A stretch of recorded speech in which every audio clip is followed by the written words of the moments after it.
we now come to the issue of interference, superposition, and standing waves. And first things first, notice as far as waves traveling through a medium. So for the moment, think about waves on a string. Okay. If I send a pulse through a stretched wave on a string, and that pulse is traveling this direction, okay, eventually the string has to end. And it will depend on what is at the other end of that string as to how the wave will behave. Okay, so you have two options in general. And your first option is if the support for the string is a fixed boundary, some sort of fixed object like a wall, then what happens is that when the wave hits this boundary, it shifts by a phase of 180 degrees or pi radians. And in practice, what that means is that the wave then flips direction with regard to its amplitude. Okay, so then when the wave hits this point, it will go from being a positive pulse in the right direction to being a negative pulse, or an upside down pulse if you want to. I don't want to assign negative and positive because we haven't defined a coordinate system, but it will be upside down relative to the amplitude of the initial pulse, and it will then travel back toward the original source of the pulse. So if you're holding it on this end and maybe you shake the rope and produce this pulse, it hits this boundary and then it will flip direction. The pulse will invert, and it will keep doing that. Now, it will do that if you then make the support at this end rigid as well. But the other option is, what if the support for the second end of the rope isn't fixed, but it can slide up and down, right? So this is what we call the free boundary condition, okay? If the support can move up and down, then you don't get any phase shift, okay? There is no flipping of the amplitude. It's just purely reflected, and it goes back to the original point. Now, in practice, well, let me say this first. In theory, there will be no diminishing of the amplitude regardless of how many reflections it goes through. In practice, that's not true because there's always going to be some friction at the supports. There's always going to be the pulses fighting the air, pushing the air out of the way and things like that. So there will always be some diminishing of the amount of energy in the wave per cycle. But if this were in a perfect vacuum, away from all other influences, then it would just continue for all time. Okay, so for reflection, you have two options.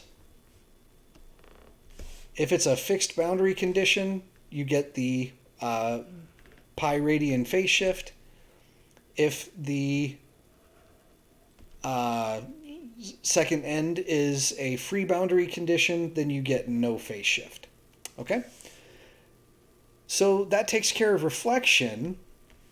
What about transmission? So what we mean by transmission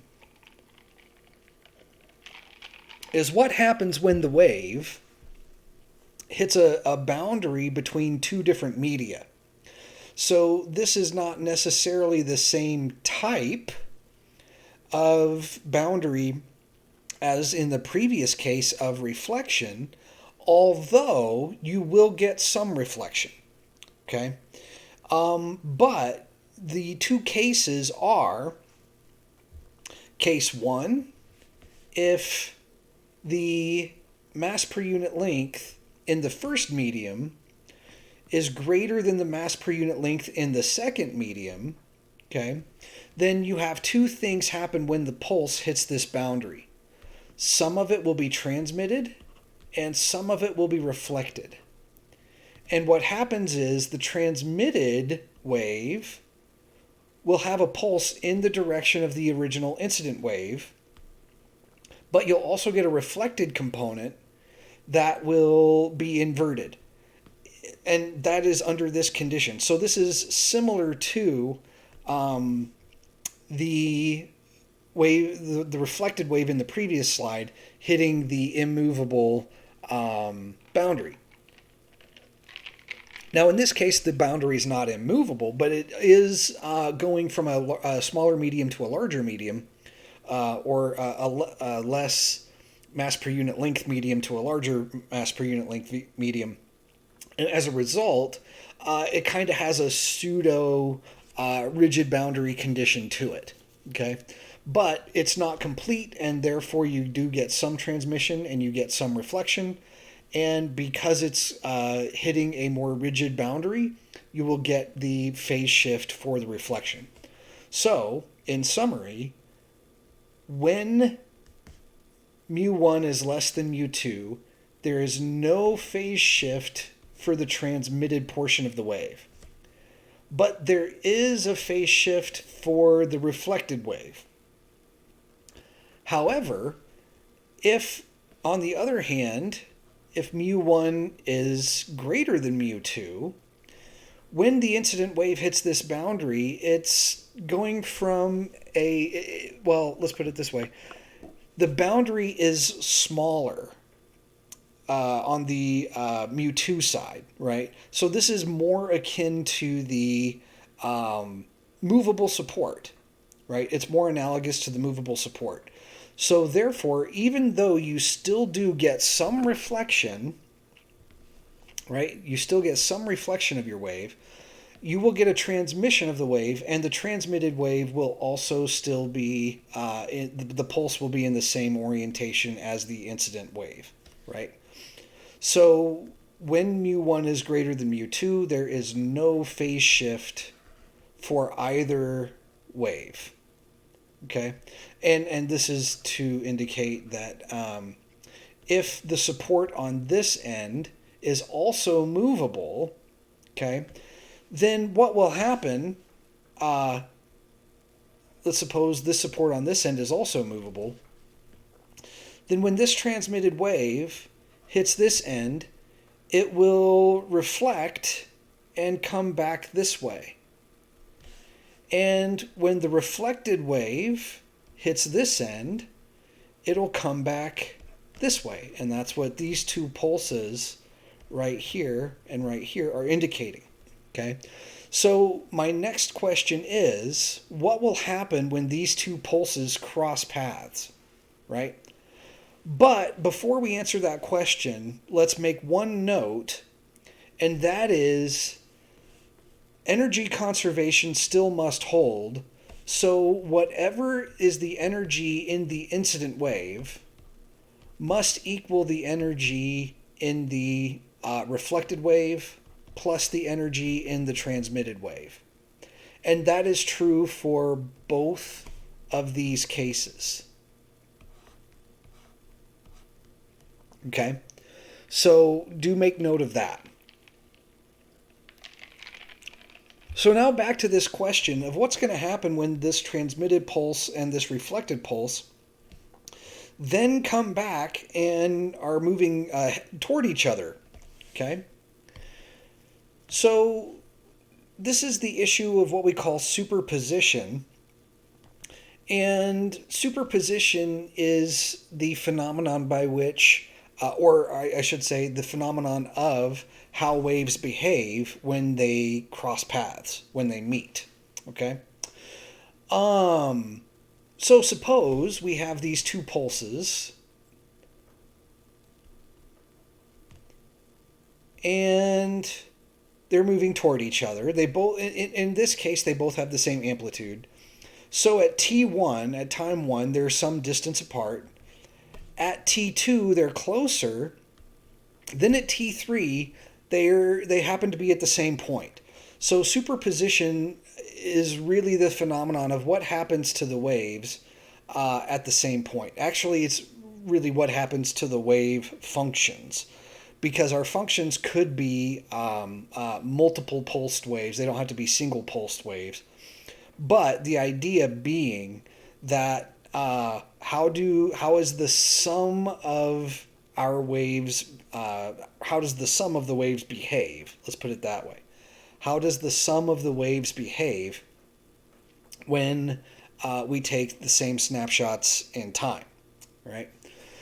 So when waves cross paths or when they meet, they add algebraically. So if my y1, let's label this y1 and label this y2. Now, these are individual pulse waves, and these two functions do not represent that, but just use your imagination, okay? So imagine I have a string, and on one end I start sending sinusoidal pulses this way, and on the other side of the string I start sending sinusoidal pulses this way. So in that case, this would be this, right? Okay, so when these wave pulses meet, all right, they add. So if I have two crests meeting each other at the same time, what happens? Well, if my waves add, then I have my total wave can be described as the sum of the individual waves, y1 and y2. And what happens is the amplitudes will add, okay? To show that, okay, y1 is a sine of our stuff, kx minus omega t, and a2 is the sine of kx plus omega t, right? But if we take snapshots in time, if we set our stopwatch to b right when these waves start to cross each other at t equals 0, if that's where we start our stopwatch, then our waves are just kx, or the sine of kx, right? a1 sine kx and a2 sine kx. And therefore, I will have the same sine arguments, and I can just factor out my amplitudes. And so my new wave is just going to be a1 plus a2 as a quantity out front of my sine function. And so that tells us that a1 and a2, the sum of those, are simply the new amplitude of my total wave. And that says that my amplitudes just simply add. Now, what if we don't take t equal to be 0, okay? Well, it turns out you can do some trigonometry, but the end of the day is the result is still just the same, and it should make some sense. As these waves cross through each other, instantaneously the amplitudes are just adding. So I'm not going to go through a proof of that beyond this, but it should be reasonable if you just think about how these two waves are going to pass through each other as you let your clock move forward. So the basic idea of superposition is that the amplitudes will simply add, right? And so if I have two wave pulses, the blue and the red, right? So imagine that these are identical wave pulses, and both of our pulses have the same amplitude. Both are 1. They have the same k and they have the same omega, so they have the exact same shape. Now, if they have both the exact same phase, meaning that the wave is going through the same part of, or the waves are going through the same part of their respective cycles at the same times, then these waves will be in phase. What that means is when one wave is at a crest, the second wave is also at a crest. And when the first wave is at a trough, the second wave will also be at a trough, and they will just mirror each other as they're propagating. So if these two waves actually are in the same medium and they cross paths, then the resulting wave pattern is just the algebraic sum of the waves. So at our crests, my wave 1 has an amplitude of 1, my wave 2 has an amplitude of 1. So the amplitude of my resulting wave is going to be 2. And when both waves are at a trough, my amplitude of my resulting wave will be -2. And when both waves are again at a crest, then my amplitude will be 2 and -2, and it'll just keep oscillating. And so you can see that this resulting wave, the only difference is that the amplitude is just the sum of the two amplitudes of the input waves. Now this is, I really need to stress this, this is when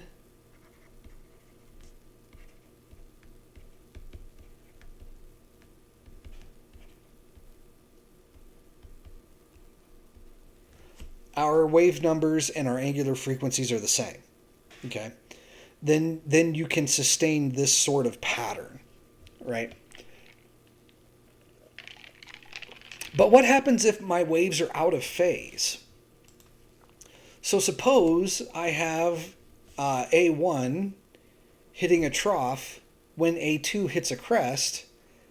A1 hits a crest when A2 hits a trough. Then when I add my amplitudes at those points, I will just get algebraically or arithmetically -1 and 1 in some order. So A1 will either be -1 and A2 be +1. So when I add those up, I get 0. Or at the second amplitude maximal point, A1 will be 1 and A2 will be -1, and they will cancel out. But these intermediate points are following the same pattern, right? So this point is just as far above the x-axis as this point is below it. So you will constantly get this canceling out of the wave when they are perfectly out of phase.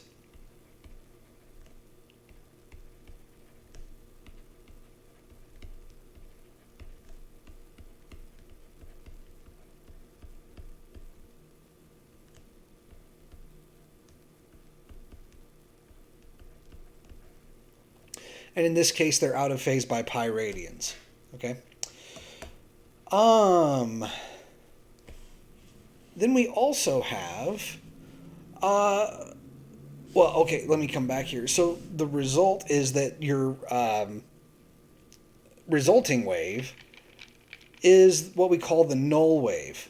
Okay, there is no appreciable wave function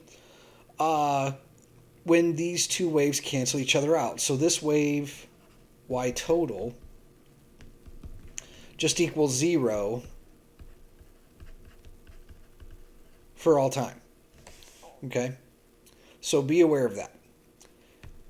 Then we also have the situation where we have waves of different wavelengths and different frequencies. So assume the same medium.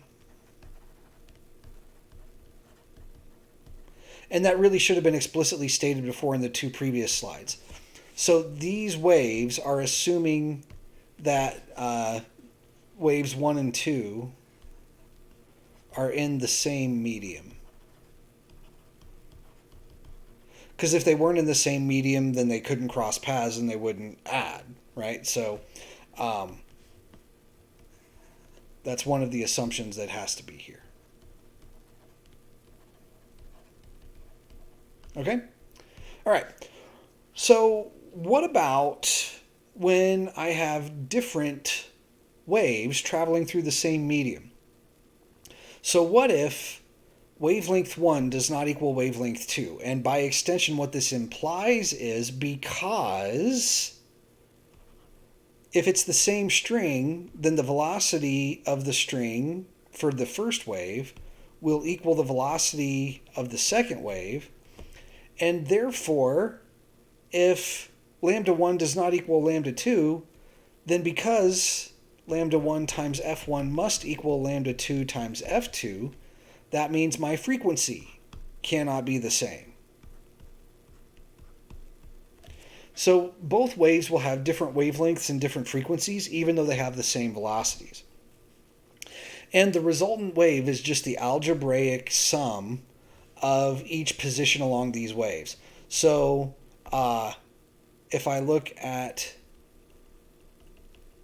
this point right here plus this point right here, that corresponds to this point right here. Maybe right down there. And it might be hard to draw perfect straight lines, but we'll try. So you'll notice this point on the wave is equal to this point on this wave plus that point on that wave. And then once we cross into the negative y-axis for wave 1, my resulting wave here will be negative, right? But you'll notice that this resulting wave pattern is just, well, it has the patterns of both the input waves imprinted on it, right?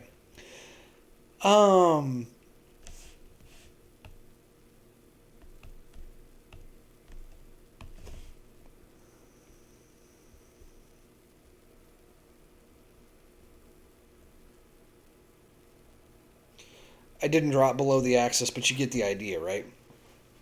So the black solid line is the sum of the blue line and the orange line, and maybe I should go back and redraw that to be a little bit more precise. So it starts here.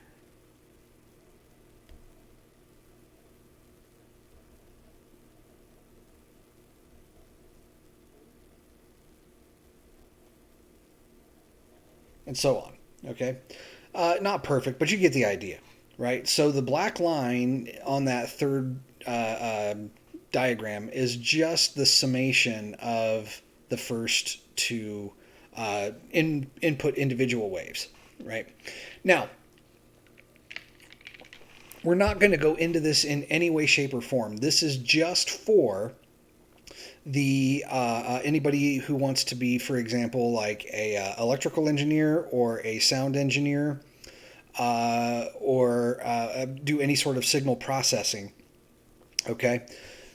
One of the fundamental ideas in signal processing is if I have a complex wave that looks like this, where I obviously have multiple waves superimposed. I have a sinusoidal wave like this, and then I have a sinusoidal wave like this, all working together. One of the fundamental problems in signal processing is separating these two signals out and figuring out what they are. And there's a couple of robust techniques to do this, but the bottom line, the base idea is what we call the Fourier transform or Fourier transform.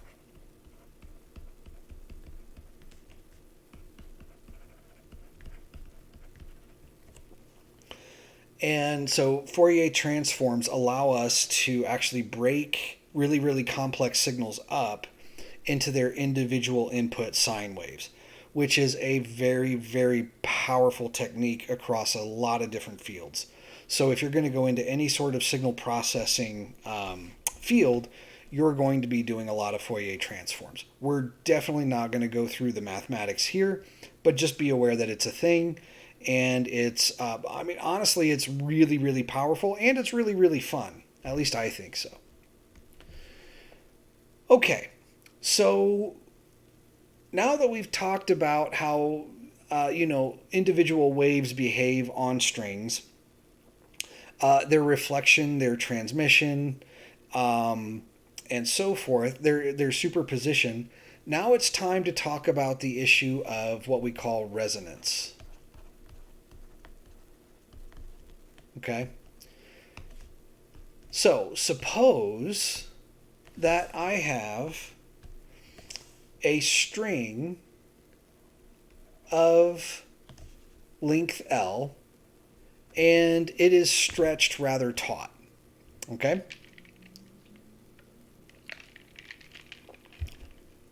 Suppose further, I then send a set of continual pulses at a regular rate. So in other words, a constant frequency. Okay?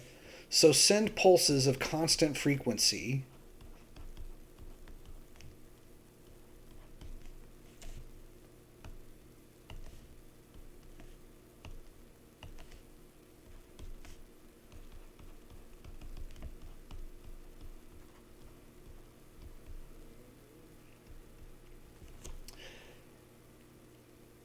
what will happen as I adjust the frequencies is I will eventually discover a frequency that sends a pulse down the string.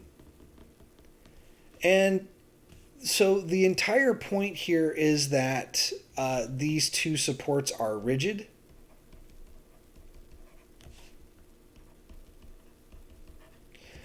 And thus, the reflected wave from the boundary will have a 180 degree phase shift.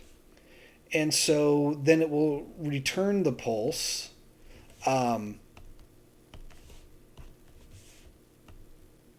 reflected by 180 degrees, or shifted by 180 degrees, I should say.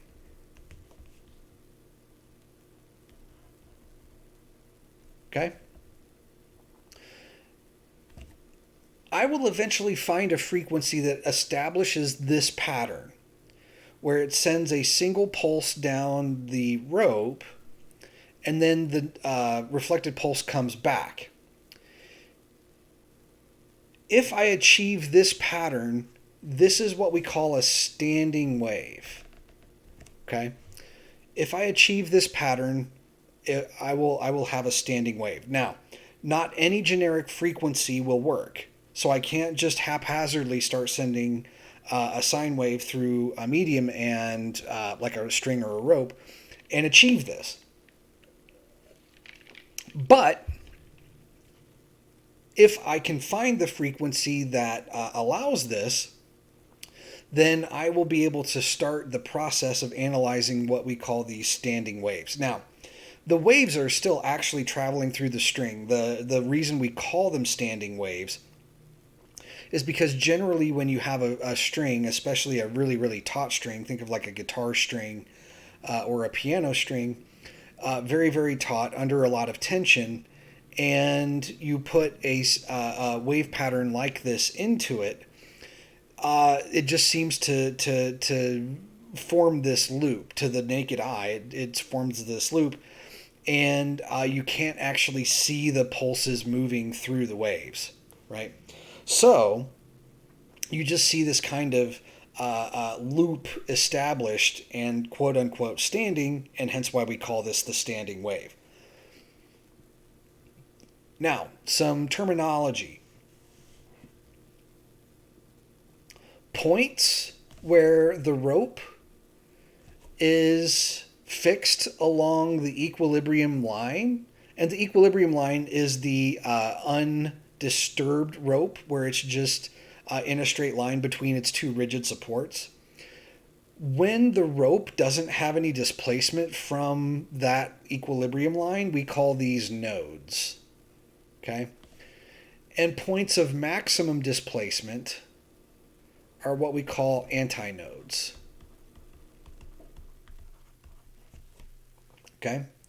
So the point of maximum displacement is the antinode. The point at which there is no displacement is a node. Maybe draw that a little bit more straight. That looks a little bit better. Right? So your antinodes are the positions of maximum displacement, or your half of your amplitude, because your amplitude is measured from the equilibrium line. So if I were to try to, sketch what the unstretched rope would look like, then half of the standing wave pattern is above that, and the other half is below that. So your amplitude is half of your antinode distance. Okay? So there's a specific frequency that allows me to establish this pattern.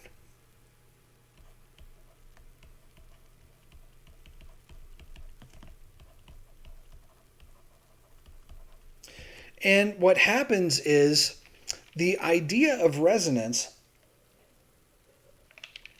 the basic idea of resonance, is that if you input energy at the frequency that the system wants to receive energy, then you will establish a growth in the amplitude of your oscillations. All right? And you see this in this kind of pattern if you have a rope connected to a variable frequency source. You can adjust the frequencies, and you can see that for most frequencies, the string, you might be able to detect that it's vibrating, but it certainly doesn't vibrate like this diagram until you find this specific frequency. And when you do, the rope having the pulse input to it at the rate at which it can accept the maximum amount of energy, you will see the amplitude grow until the rope cannot stretch any further. Now, at that point, you have a couple of options. Most of the time, as long as the strength of the pulses is not very strong, the rope will just reach a maximum amplitude state, and then it will just keep oscillating there. But if you can input more power into the rope, it could conceivably snap. All right, it could conceivably break. But the main point being that there's a specific frequency that establishes this pattern.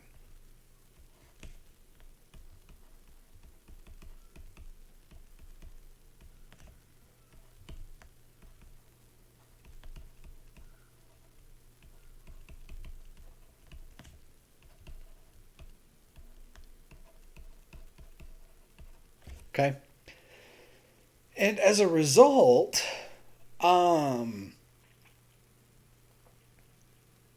this is what we call the resonant frequency.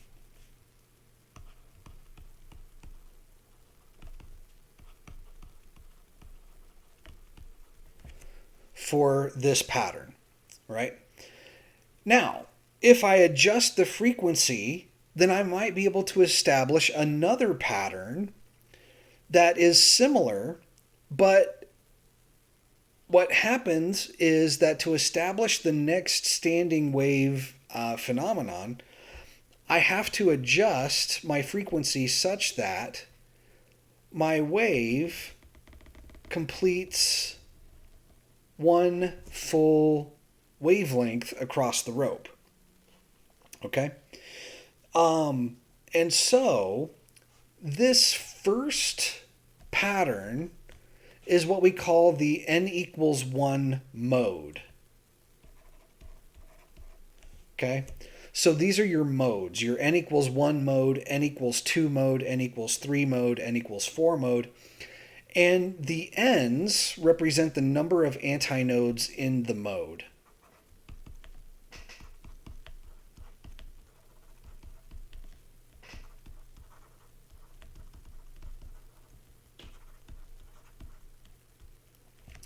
Okay, so in the n=1 mode, you have one antinode between the two rigid supports, and the rigid supports ensure that you will always have a node at both ends. Okay, so think of like a guitar. One end you have the string connected to the bridge. I don't know all the terminology, but it's tacked down very firmly.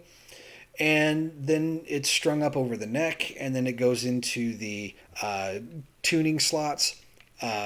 Again, I don't know all of the mechanics of a guitar, so don't hate on me for getting terminology wrong. But the point being, it's fixed and rigid at those two ends, right? And so the next pattern that you can establish when you have nodes at both ends is to establish a pattern where I have two antinodes. And the only way to establish that is to put another node in the pattern. Okay? So in the n equals 2 pattern, you'll have a node, antinode, node, antinode, node, right? Now, before going any further, let's come back to the n equals 1 mode, okay? So this part of your oscillation, when the wave pulse travels from the first node to the second node, this is half of your wavelength. And this is still approximately the length of the string, and then it has to travel the length of the string back to the original node to complete one full wavelength. So what that means is that lambda 1, or the wavelength associated with this n equals 1 mode, lambda 1, is equal to twice the length of the string. Okay? In this n equals 2 mode, my wavelength is the length of the string. And for the n equals 3 node, I will or a mode, n equals 3 mode, I will have 3 antinodes, and I will always have one more node than I have antinodes. That pattern should be clear, right? So I'll always have one more node than antinodes. And to put two nodes in between the endpoints, I notice that this wave pattern has 3 symmetric parts to it, and one full wavelength is 2/3 of those symmetric parts. So the wavelength for the third mode is 2/3 of the length of my string, right? Because this is 2/3 of this, right? And then to put 4 antinodes, my wavelength will be exactly half of the length of the string. And so my wavelength will be 1/2. And at this point, you should start to see an emerging pattern, and it's right here. Okay? Lambda 1 happened to be 2 over 1 times L. Lambda 2 happened to be 2 over 2 times L. Lambda 3 happened to be 2/3 over L. The general pattern for the wavelength of a standing wave of node n is going to be lambda n equals 2 over n over L. Okay? So I want to let that sink in. The standing wave pattern or resonant pattern for standing waves will be however many antinodes you want to put into your pattern. You'll always have one more node than that. And the wavelength associated with that node or mode will be lambda n equals 2 over n times L. Okay? Okay, now one common example of how to put this into practice. This is a extremely common physics lab / physics demonstration apparatus. So I have a string vibrator. There's a little motor that causes this arm to flap up and down, and that sends sinusoidal pulses through the string. Okay, so if you can adjust the frequency that this arm is moving up and down with, let's say you have a variable frequency generator over here.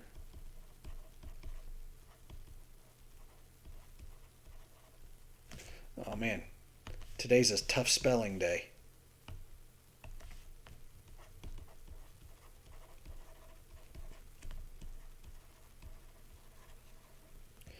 Okay, so I have a variable frequency generator, so I can tune the frequency to whatever I like, at least to whatever the machine allows me to. And if I can establish a pattern in the string such that both ends have nodes, then I will establish a resonant frequency standing wave pattern.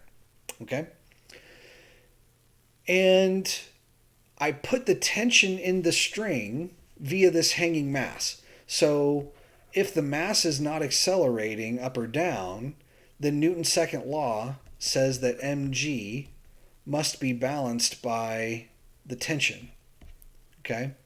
So remember that the speed of the wave is equal to my tension divided by my mass per unit length. Okay?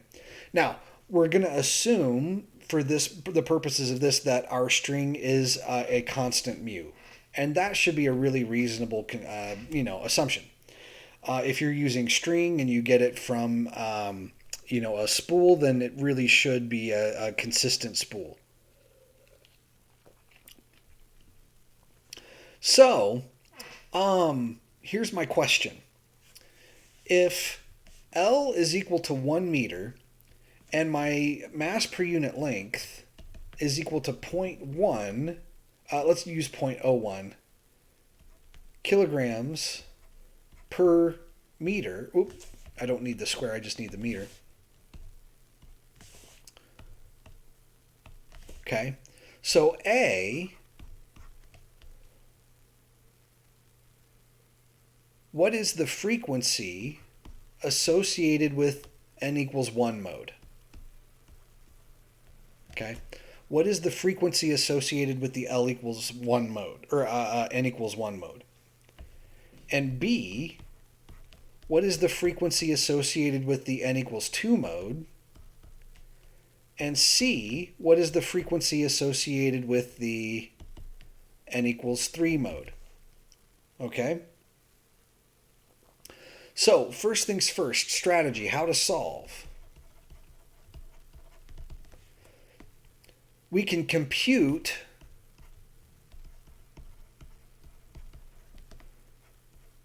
lambda n by the formula 2 over n times L, right? So if the length of my string is 1 meter, we can calculate what the wavelength for the given mode is.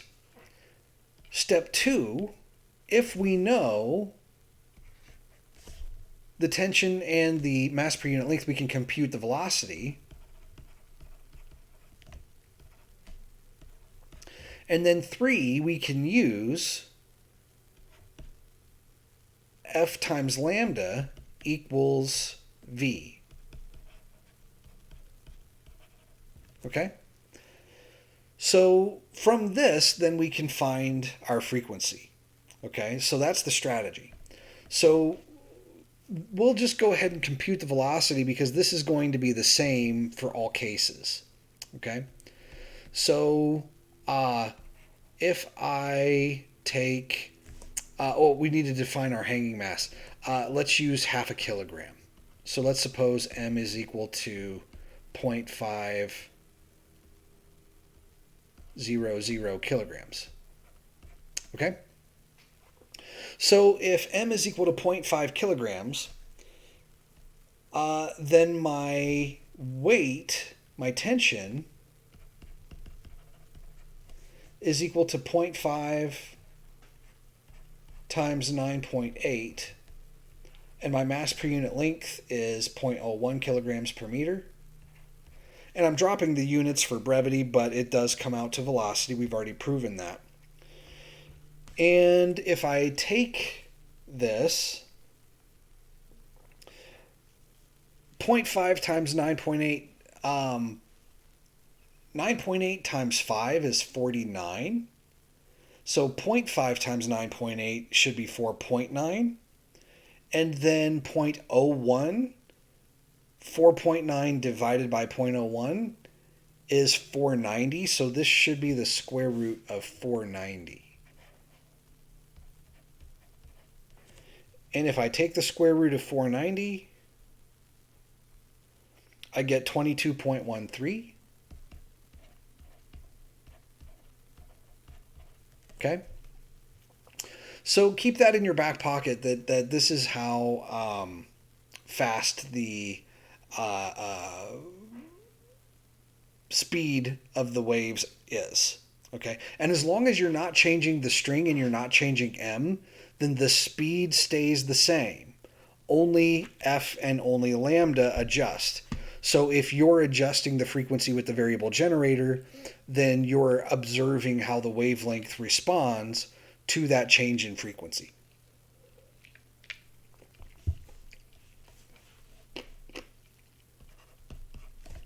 So to solve part A, F1 equals V over lambda 1. Okay, and if we wanted to be, really, really fancy, we would say that V being the square root of T over mu divided by lambda 1, but lambda 1 is 2 over 1 times L. So this is going to be the reciprocal of that. So this is going to be 1 over 2L. Okay, so if I wanted to write everything symbolically, then I could write it like this. And part B, I would write as F2 is equal to 2 times mu 2 over 2L.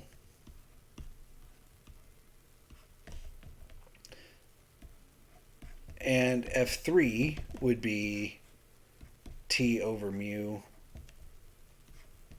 And this would be 3 over 2L.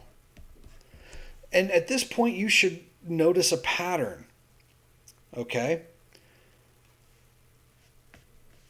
T over mu times 1 over 2L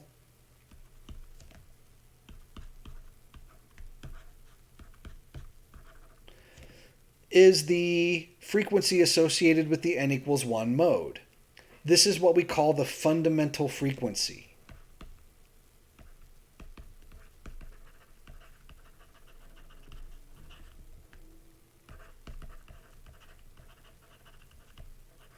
Okay, this is what we call the fundamental frequency. But F2 is just twice that because I have the fundamental frequency. Well, let's do this. My fundamental frequency is just here, and I'm left with this factor of 2. So the frequency of the second standing wave mode is equal to twice the fundamental frequency, or the frequency associated with the first mode standing wave pattern. And here again, I have the frequency of F1, and it's just multiplied by 3.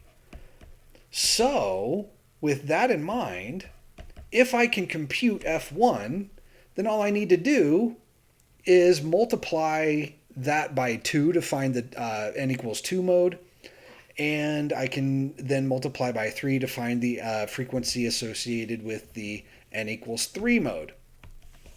So let's do that, okay? So let's do it here. So if I plug in my numbers, F1 is equal to 1 over 2L times T over mu.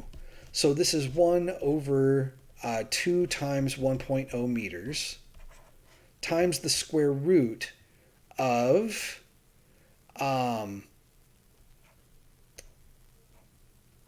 49. And if we are including our units, 49 newtons divided by 0.01 kilograms per meter.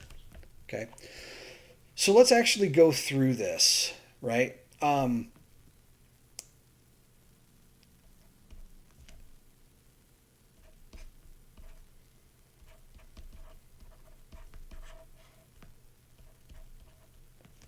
Newtons is kilograms, and let's go ahead and add a sig fig here because our mass was 0.500, so that we can add a zero here. That's fine. Newtons is kilograms times meters per second squared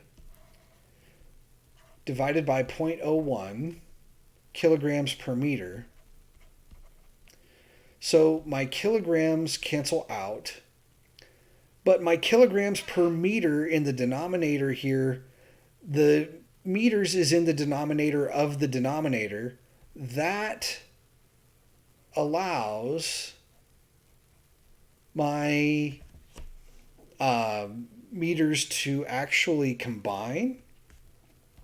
So this is 1 over 2 times 1.0 meters times the square root of,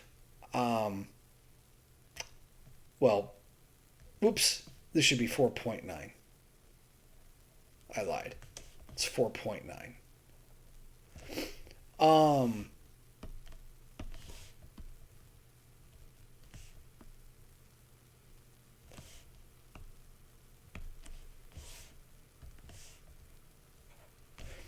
Okay, so this should be 490, and we've brought our meters up top here, so this is meters squared over seconds squared. And so this is indeed the units of velocity, because when I take the square root of that, I get meters squared over seconds squared. And so then when I divide that by meters, I'm going to be left with the inverse of seconds, which is the unit of frequency, right? So F1 is then going to equal, our speed was 22.13 meters per second.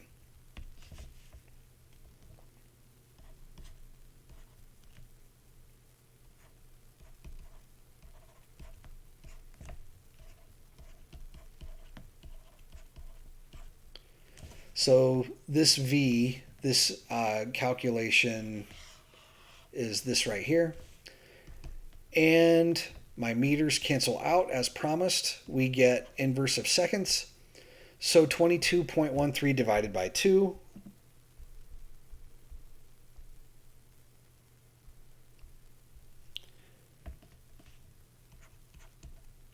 And I'm going to take this out to 4 sig figs. I'm going to fudge just a little bit just to drive the point home. Okay, so this is seconds to the negative 1 or equals 11.07 hertz. Okay, now for part B, all we have to do is multiply that frequency by 2, and for part C, we just have to multiply it by 3. So the frequency associated, so this is the frequency associated with this pattern. Okay. F2 is the frequency associated with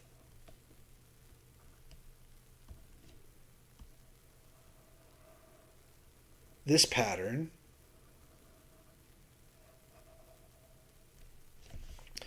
And we just need to multiply our fundamental frequency by 2.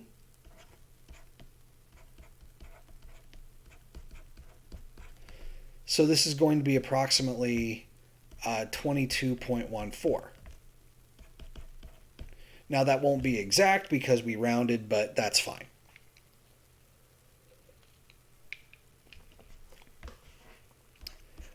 And then the third n equals 3 mode would be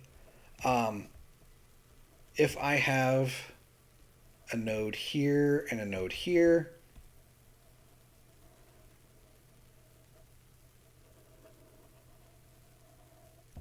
that would be this pattern. And that is going to be 3 times 11.07, which hertz. So this is going to be 33.21. Okay, so if I adjust my frequency on the string vibrator, if these are my values for L and mu, then these frequencies are what would establish these standing wave patterns, right? So your first pattern would be the n equals 1 mode. The second frequency would establish the n equals 2 mode.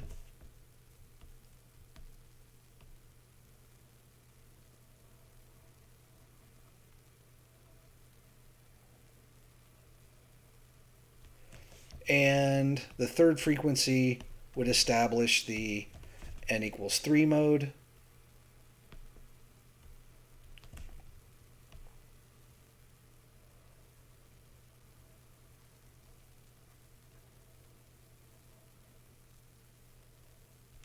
And so forth. Okay.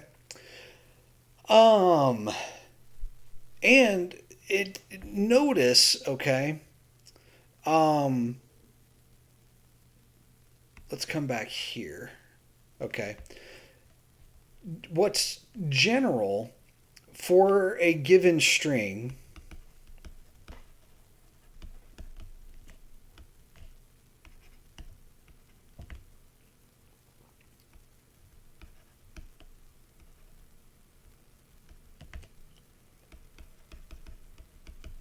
What I mean by this is the amplitude associated with the nth mode is smaller than the amplitudes of the previous modes.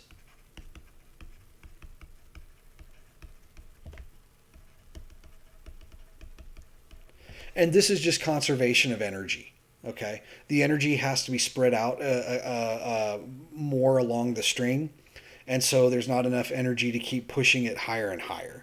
Okay, so the amplitudes diminish the higher in mode you go. Okay, now, not to jump the gun too much on sound because there's a lot to say about sound, but there's some interesting consequences of these waves on strings. And these waves on strings play fundamental roles in stringed instruments like guitars and pianos or other stringed instruments when you pluck them. Okay? There's a different type of wave that moves through your violin or stringed instruments like cellos, contrabasses, and so forth when you use the bow with the what typically I believe it's horsehair is what the bow is made out of, really stretched horsehair. And so when you vibrate the string with that bow, you're actually sending a different type of wave through the string. Okay, so it's different than plucking it like a guitar. But here's the point.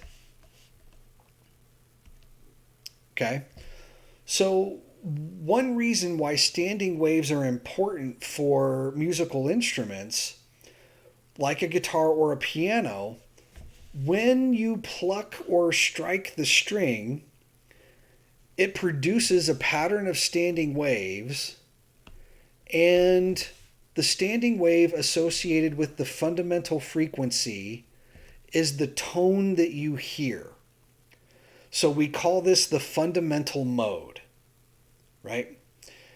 Then the subsequent modes above that are called harmonics. Sometimes you would call the n equals 1 mode the first harmonic, but we usually call it the fundamental mode. But then the harmonics above that, or the modes above that, we call harmonics. So the n equals 2 mode is the second harmonic, and the n equals 3 mode would be the third harmonic, and so forth.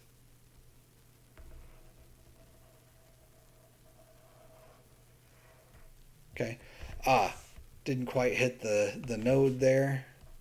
but you get the idea, right? So we'll just shift that node over a little bit. And so you establish a pattern of a mixture of these modes, okay, when you pluck a string on a stringed instrument. So here's the point. Let's suppose you have an orchestra and you're tuning the orchestra to the same note so that everybody's in tune. So when they're playing a piece, then all of the instruments are harmonious, right? You wouldn't want an instrument to be slightly off from the others. It would be very piercing potentially, or very disturbing, or at minimum very noticeable, right? So a common frequency that has been used historically is the A440 tone. And what we mean by that is that the middle A on a piano ought to be tuned to exactly 440 hertz, 440 hertz. Okay? So you have an orchestra and everybody's tuning to this tone, suppose.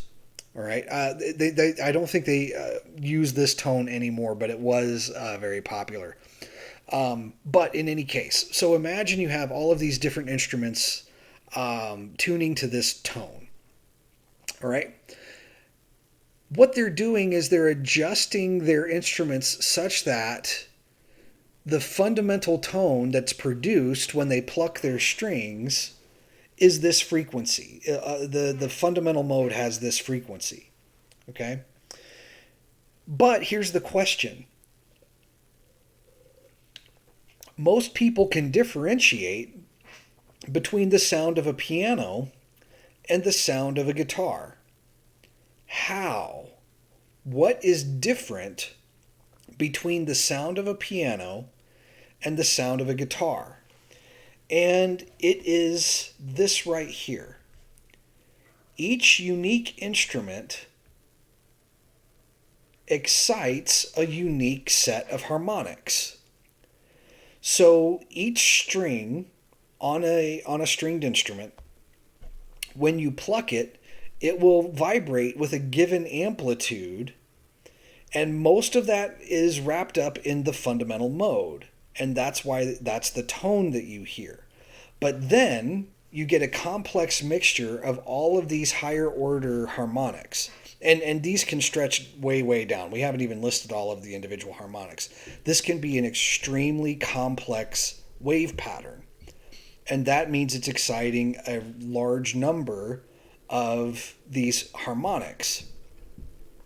And each instrument has its own unique combination. In fact, each string, individual string, has its own unique set of harmonics.